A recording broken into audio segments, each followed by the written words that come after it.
Welcome back to my YouTube tutorial. This is Mosh Dev Academy and my name is Mosh. At times you can call me Code with Mosh.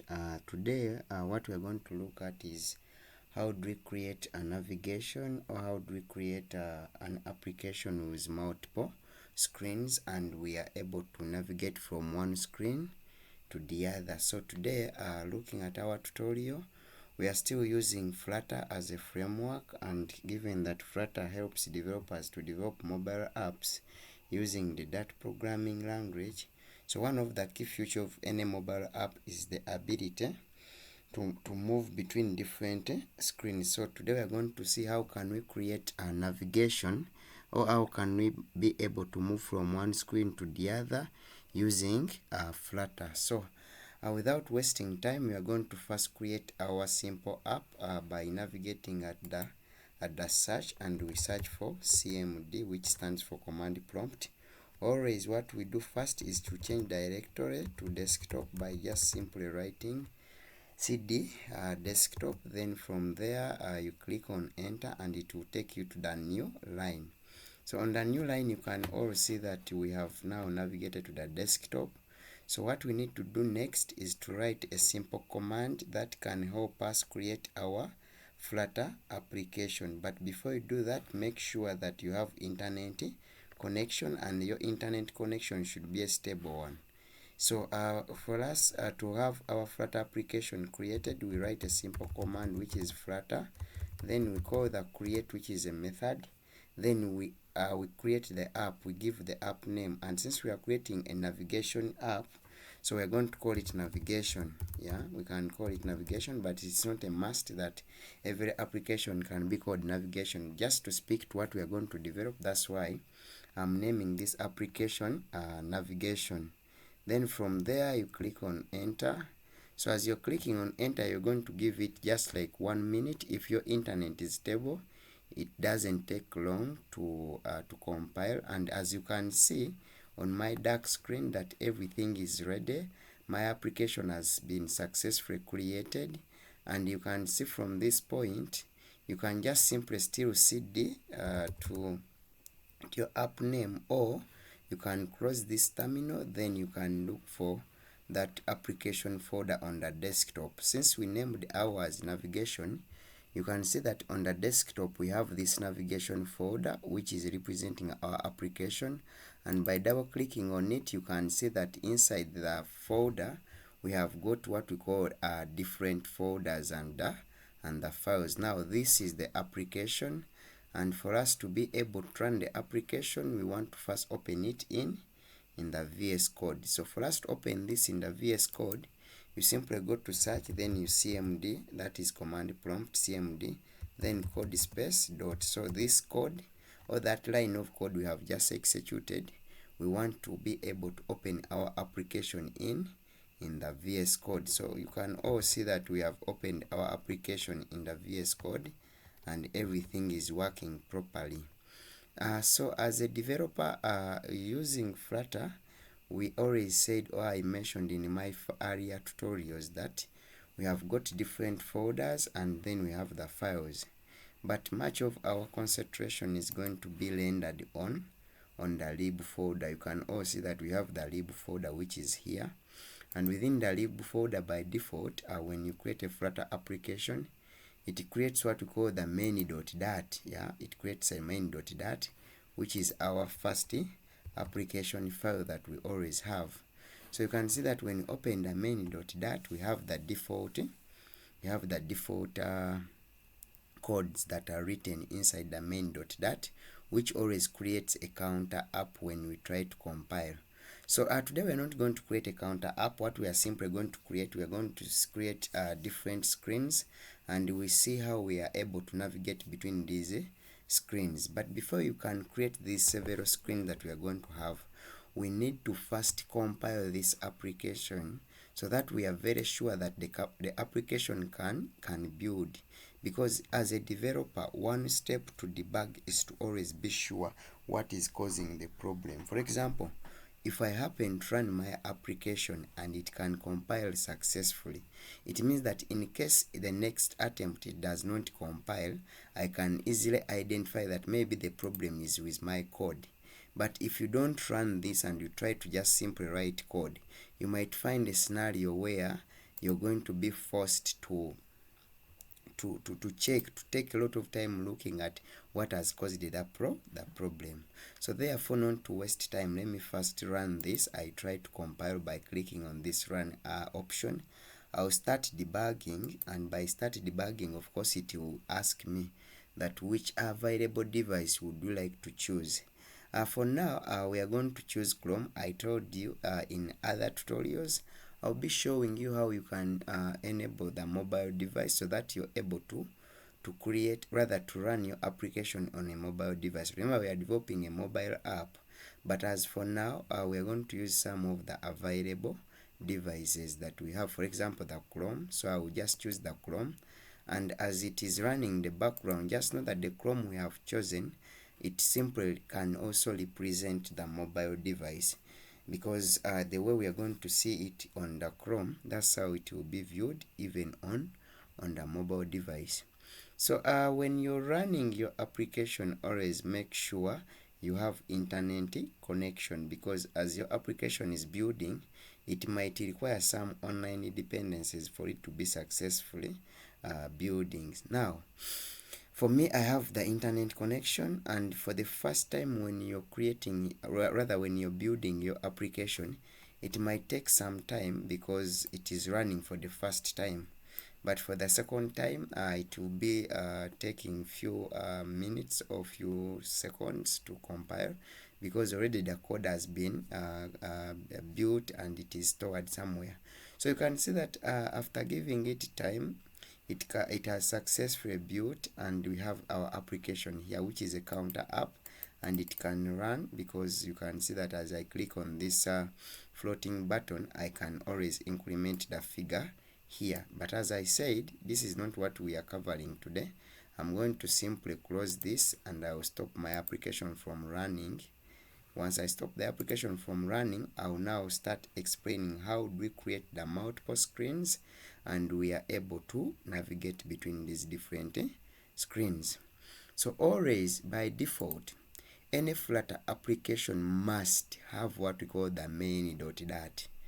Now this main.dat, looking at your HTML knowledge, just treat main.dat just equivalent to the index.html or the index.php. So when you try to run your application or your website without the index.php, it will always have an issue, because it will not run. Reason being, it can't see its main file. So even in Flutter, what we treat as a main file is what we call the main.dat. So always maintain this main.dat. What I'm just going to do is I'm going to remove the codes in between here. I'll just remove this code, so that now I only remain with the upper code. So I'm going to first disable my internet for some time, because I don't want to use my automatic Git copilot, which is embedded in my I'm going to first disable the internet, so that now I can write each and everything from scratch. Now you can see that on my main.dat file, I've removed everything, but at least I've left the line 1, which is import, and we are importing a material.dat. Now this material.dat, the one that we always import, it is important because it ensures that we are able to have the pre-built-in functions or the UI components for the Flutter. For example, the buttons, the text cards, the widgets, and everything that we might need to design our screen. That's why we need this line 1. So always, by default, any file you're going to create in Flutter must have this line 1. Then now we have what we call the void method, which is now we need to have that method because it acts as our entry point for every Flutter application. So in case you need to develop a Flutter application, it must always have this main function. So as your Flutter application is running, by default, it will be checking for the main function because it's its main entry point. Then within the main entry point, we have got what we call the run app, which is a function, and this function, its role is to call, it calls or it starts the app using the my app. Now this my app is going to act as our root widget, but we haven't yet created this my app, which is now, in this case, it is like a class, though in this case it has been called as an object or an instance of the class, which is the object, because when we talk about an instance, we are simply meaning an object. An object is an instance of a class. So we need to create this class, my app, and we use what we call a reserved keyword called my class. Then the class we are creating is called my app, and we're going to extend this class using what we call a stateless StatelessWidget. We're going to use a stateless. We're going to use a StatelessWidget, and it is a class. So you can see that here we have tried to perform what we call inheritance, because we are trying to inherit every attribute and every function from the StatelessWidget, and we are able to utilize it in my app. My app is a new class we have created, and we are simply extending everything from a StatelessWidget. As I said in my earlier tutorials, we use a StatelessWidget. Reason being, it's because we want to have screens which are not dynamic, like the screens are going to remain silent or not dynamic, because for now we are still coding a simple application. Now once you perform inheritance, you need to override. We always override, and the reason as to why we override, it's because we want to ensure that all the inherited functions and attributes, when they are utilized at this point, we can control them. We first silence them so that we can be in charge of everything that we are writing. So what should be written on line 9 is we need to build our widget tree. But to build it, we need to use what we call the widget class, and then you use one of its function, which is called build. And this function accepts two parameters, one being the build context, which is a class, and then the other parameter being context.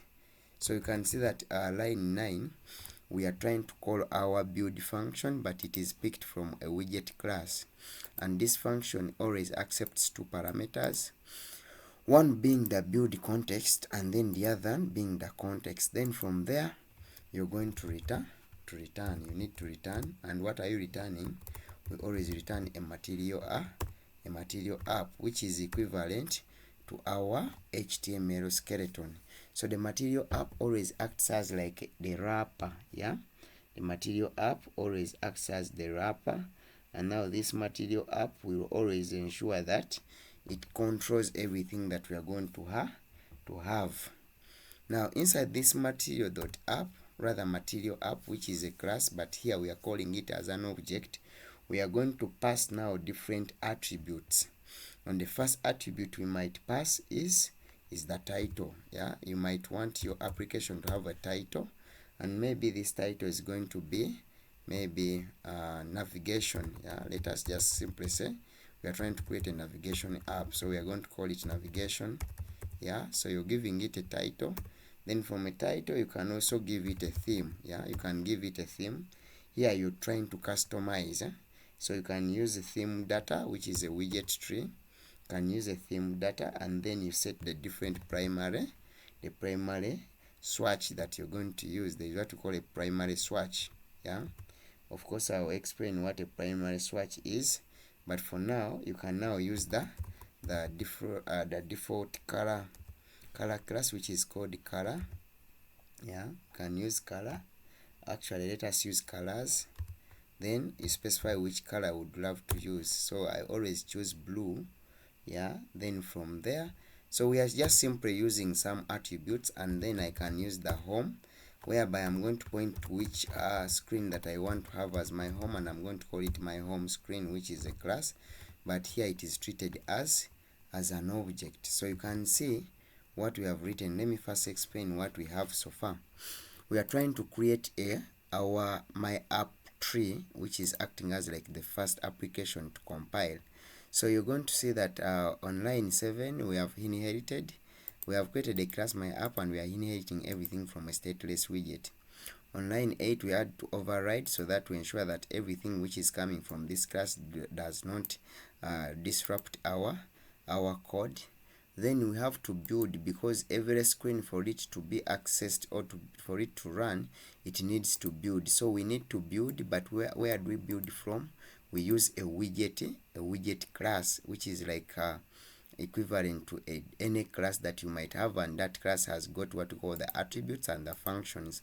And one of the function for the widget, we use what we call a build, which accepts two parameters, one being a class which is build context, and then its attribute being context. Then from there you always return. And what do we return first? By default, when you're developing a Flutter application, you return what we call a material app. A material app is just equivalent to your HTML skeleton, and then everything that you'd love to go should be declared in between the HTML tags. Then from there, under the material app being a class, it has got what we call attributes, and one of the attributes we are using here is what we call a title. We are using an attribute title, and then we have what we call a theme. Yeah, we have an attribute title, then the theme. Then the theme, you can see that we can use these different theme data, where we can use a primary swatch, which is going to act as the theme of our application. Then we have got also another attribute being home, which always points at which screen that we want to view whenever this widget builds, and we want to see the home the home screen. So you can see this red, it is a warning showing you that yes, you're trying to point to a screen, or rather to a class which is home screen, but you haven't yet created this class. You can see that the method home screen isn't yet defined, and as you can see this. So what I need to do next is to create this particular class. So I'm going to create this particular class now, and as you're creating this class, make sure that you're creating it below this, or else we are going to see how we can also have a different file for this particular class, and we shall see the import. But for now, let us just create it below the other first class. So we can have class, and we are going to call it the home screen, which is the class we are creating, and it's going to extend. And where does it extend from? It extends from a stateless widget. So we can see that we are still using a stateless widget for now. As beginners, we are still using a stateless widget. Then always a practice, we first override. By default, we have to override. Then after overriding, you need to build. But before you build, you need to point at the widget, because the one which provides you is the build function. And this build function always accepts two parameters, one being context, and then the other one being build context, then the other one being context as the attribute. Then from there, you can see that we can now return. But this time round, you can see that on this area line, we return the material app. So when you go to the exact screen you want to see, we don't return a material app, since already we have defined it up here. What we are going to return here is what we call a scaffold. Yeah, we return a scaffold, and then this scaffold is just equivalent to your body section. You can see that in HTML we have got the body, where we define everything we would love to see on the screen. So having defined this, what we are going to do next, we are going now to define the different attributes. Now here on your scaffold, you might want to first of all have the title being up bar. So there is a default attributes. Now these attributes are default. Yeah, so every class you call, now a scaffold is a class, but as we are calling it here, we are calling it as an instance or an object. But this scaffold class, it has got what we call the attributes, and one of the attributes it is what we call the app bar. So whenever you want to have the app bar or the title of your app, you always point to the attribute app bar, then you call the app bar as a class. Yes, when you call the app bar as a class, also the app bar as a class, it can also accept some different attributes. For example, the title, we can call the title. Then when you call the title, you utilize what we call a text which is a widget, and you want to pass the exact text. You can say maybe this is my home screen, we are just simply giving it a title, and we are saying that this is my home screen. Now after saying that this is my home screen, what you do next is now to define other attributes. For instance, we need to define another attribute as body. Yeah, so this body accepts also a widget, and now we can say we want to center align everything. Now this is equivalent to your CSS. I want to have all my elements aligned at the center, therefore I use a class called center, and after using a class called center, also a center can accept different attributes. For instance, we have what we call the child. Now this child, there are difference between a child and children. A child is when you're going to use a single widget, but if you want to use multiple widgets, you use what we call children. Now this is equivalent to a grid system in HTML. When we are using a grid system, maybe you're designing our services section. You want to say maybe you provide breakfast, lunch, and dinner. Now those are different sections, but within the same row, like they are cards. Now if you're to have those several or multiple elements, you use children in Flutter. But if you're to use, let's say, a single card, for instance, you're designing just a simple button or a simple banner section, and it will have only a single image, so there you can use child, because a child can accept a single element. So here I'm using child, and I want to create what we call an elevated button, and the button we are creating, this elevated button, is going to help me navigate between different screens, because we are now simply calling now what motivates us, okay, what guides us on which element we need. Remember, we are going to we are trying to create what we call different, how do we navigate from one screen to the other. So therefore what you do is you try to point to that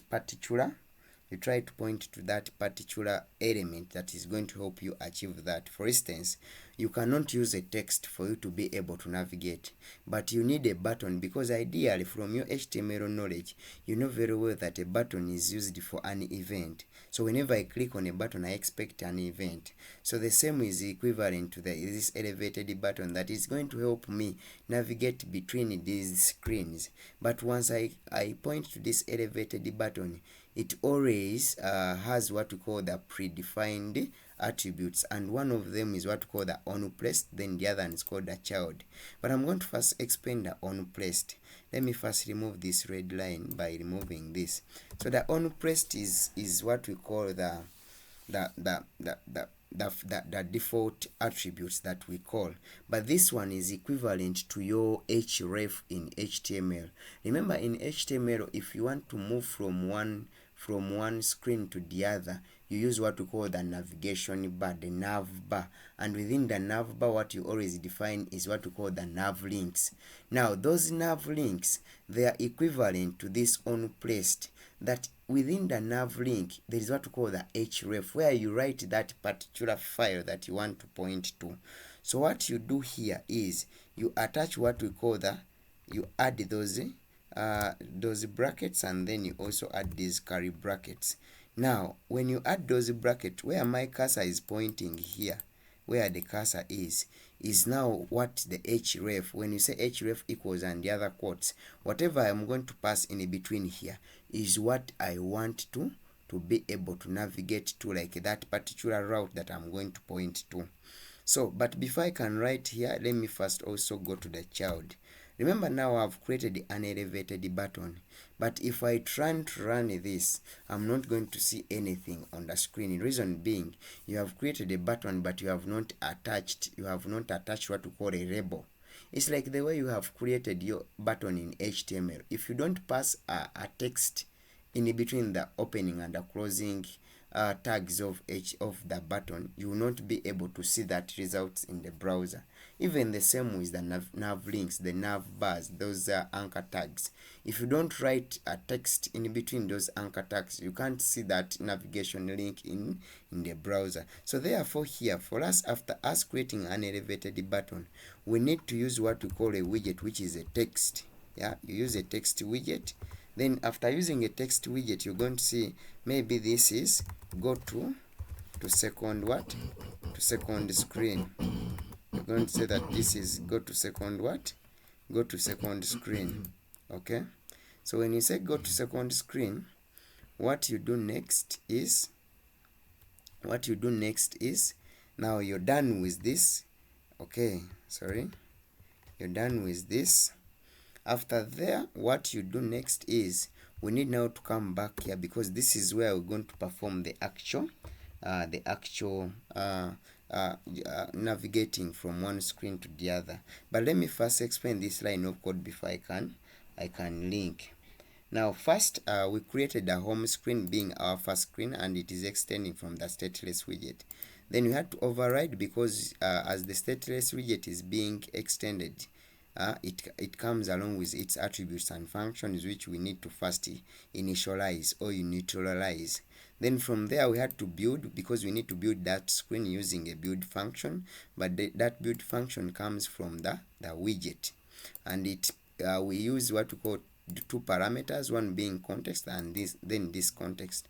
Then what we do next, we return, and what we return is a scaffold. Reason being, on this line we return the material app, then it's within the material app we can return a scaffold. Then from the scaffold we return the app bar, which inherits from the app bar here, and then the text, because you want to have that title in the browser. Then from there we use what we call a body, then center. Then from there we all have this. Okay. Then after that, we have now embedded this go to second screen being our text, because we want to see this button having a text go to second screen. So it is within here that we are going to write the code that will help us navigate from one screen to the other. Remember, we said we want to create multiple screens and we want to be able to navigate from one screen to the other. So what you do here, we're going to make use of one class which is called a Navigator. So Flutter provides us a class which is called a Navigator. Yeah, it's called a Navigator, and it's a class. Then we access its functions. So if you're writing a class and you want to access functions from that class, we use a period or a dot.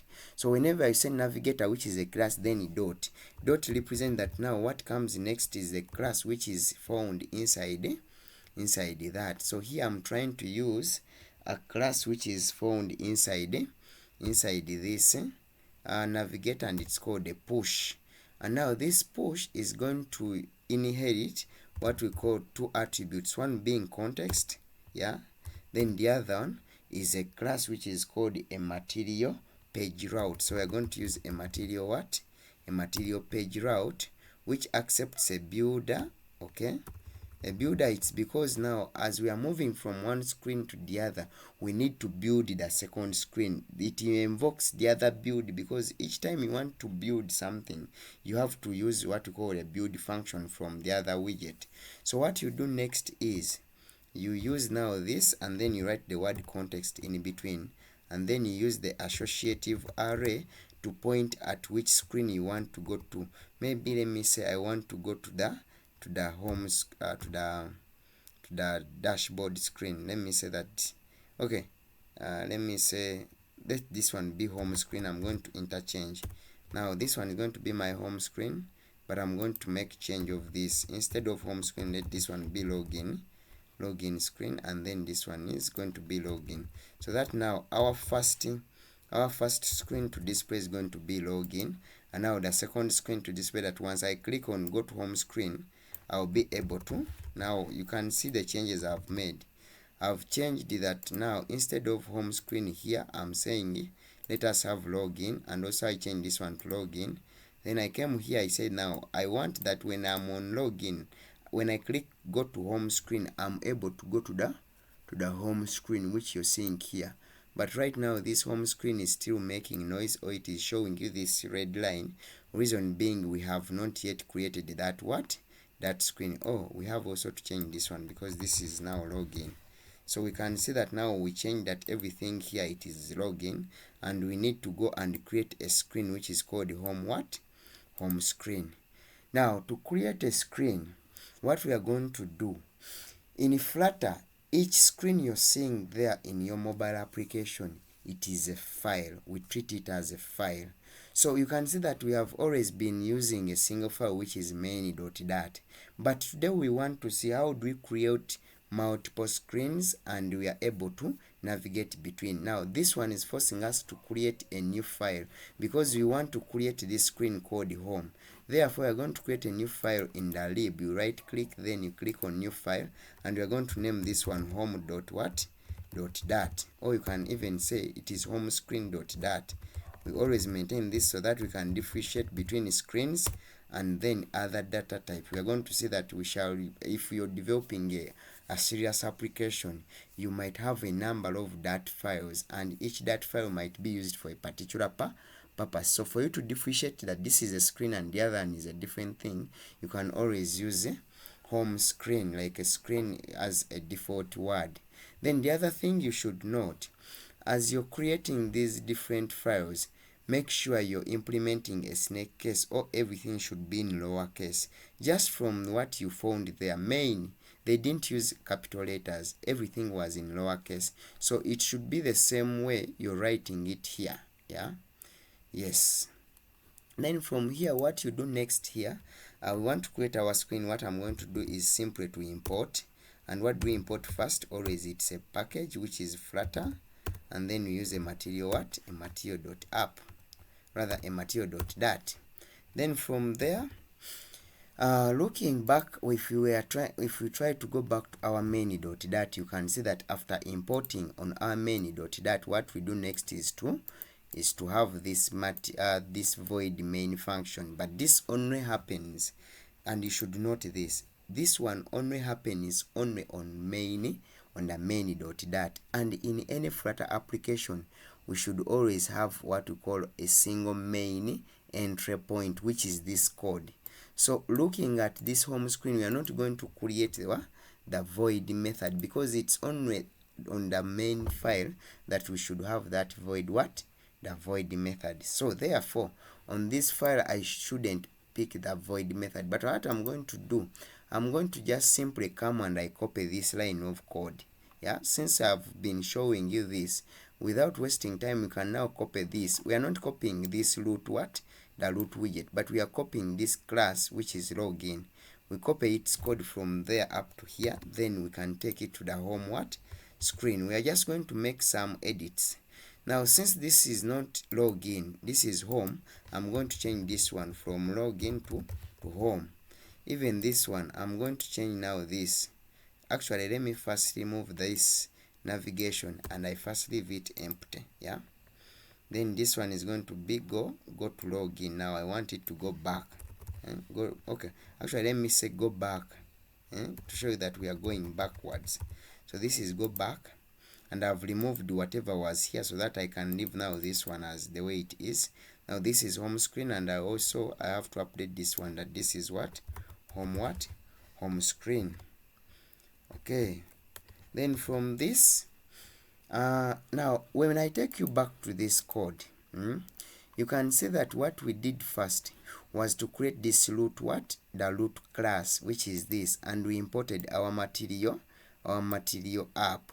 Then it was from the material app that we used the home screen, and we pointed that as the home is pointing, it should pick the home screen. Now when we go here, we do not have what we call the material we don't have the material app, but here we have the material app. So what we have to do, we have to see how we can incorporate a material app here, but we don't want to create another widget the way we did here.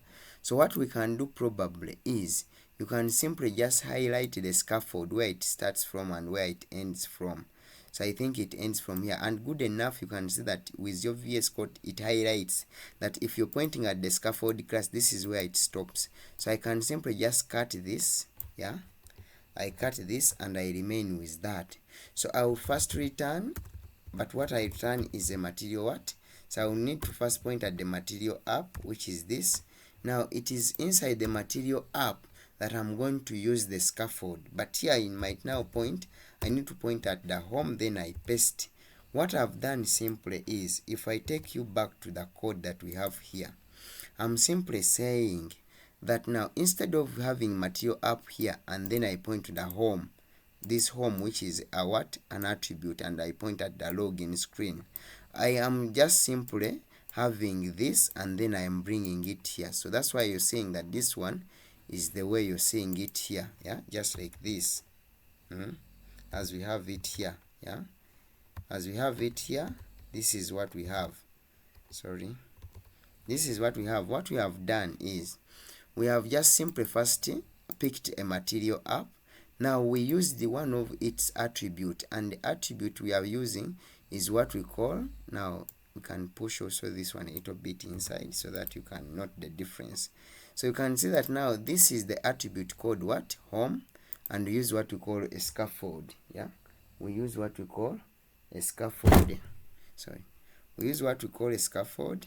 Yeah, once you use a scaffold, you can see that inside the scaffold you pick now this. Already we have defined this one is this side, so there is no need of repeating this. But now, since we want to navigate back to the other screen, we are going to still call our navigator, which is a class. We use what we call navigator. Yeah, we use navigator, which is a class, navigator. Then we have different directions when you're navigating your app. There is when you're moving forward and then when you're moving backwards. For example, if I'm on login and I want to go to my home screen, I'm taking a step forward. Now that is what we call a forward movement. Now the backward movement is when maybe I log out or when I try to navigate back to login. That's what we call a backward movement. Now if I first take you back to the main.dat, which is this file, since for us we wanted to navigate from the login and we go to the home screen, we had to use what we call the push. Yeah, we said the navigator and used one of its function called what? Push. So we say the Navigator.push because you want to push the next what? Screen. But if you're moving backward, for example, here we are saying go back because we want that right now if we are on home, we can click on go back and go back to the login. So what does that mean? We use another method. As the other side we have the push, now this side we have what we call the pop. Yeah, there is a method called the pop. Just the way we have the push, there is what we call a pop. And what do you pop? You always pop a context, and this one should always be default, and that's what we already do. So here we don't have this. You can see here we used a material page route because we had to route to a new what? Screen, but here we are just simply popping, or we are simply hiding this screen so that it can take us back. So how does Flutter understand that now this was the previous screen? When you run your application, it stores that session for that particular screen that you are on before you move to the next screen. So that when you click on this button, go back, you're able to navigate backwards by just simply closing this screen, then it takes you back to the previous what? Screen. So there we use the Navigator.pop as you can see here. So from there, you can see that when I save this, this one is okay. You can see that it does not have red, but this one it is still complaining, as it is saying that yes, we have created this home screen, but we haven't yet imported. So therefore, for us to ensure that this one is no longer showing red, or to debug this, you simply come up here and you need to import.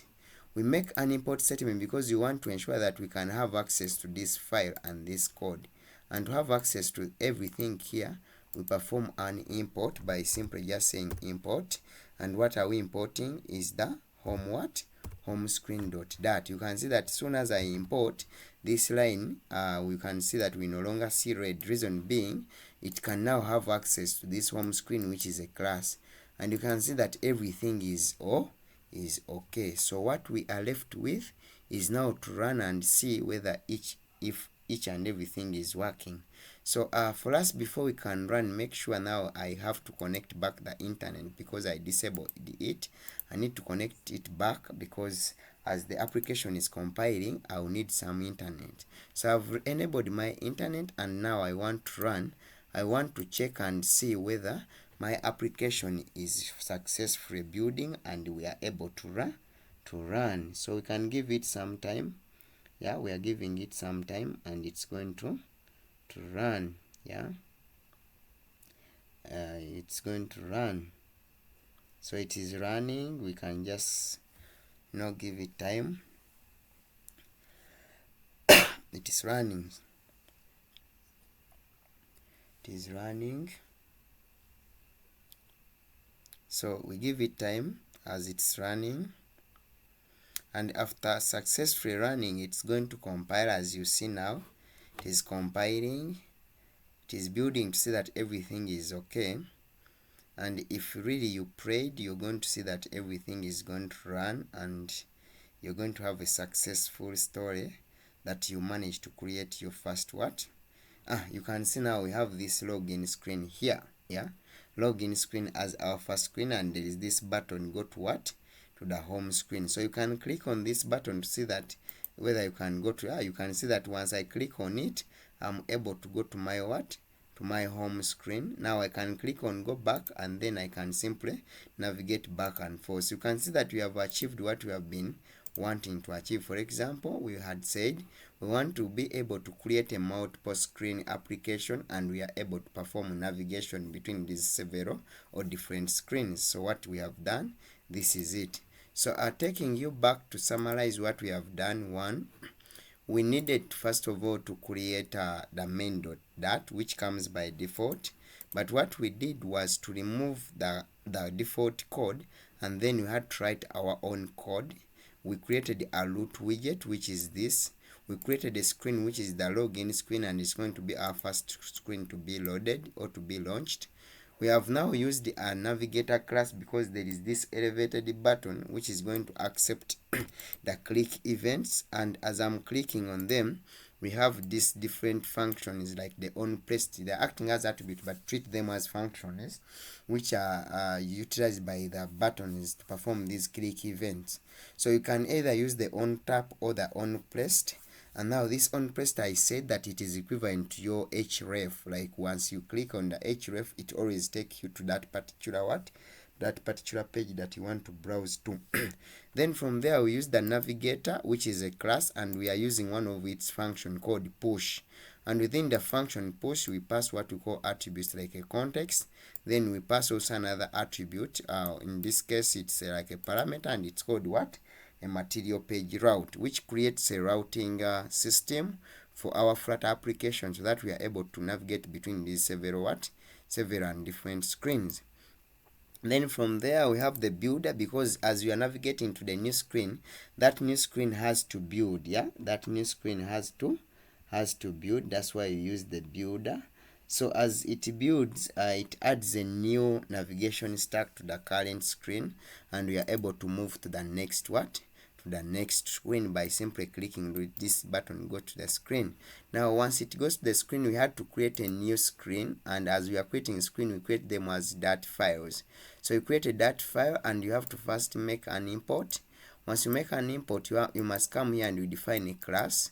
Once you define this class, it picks from the StatelessWidget.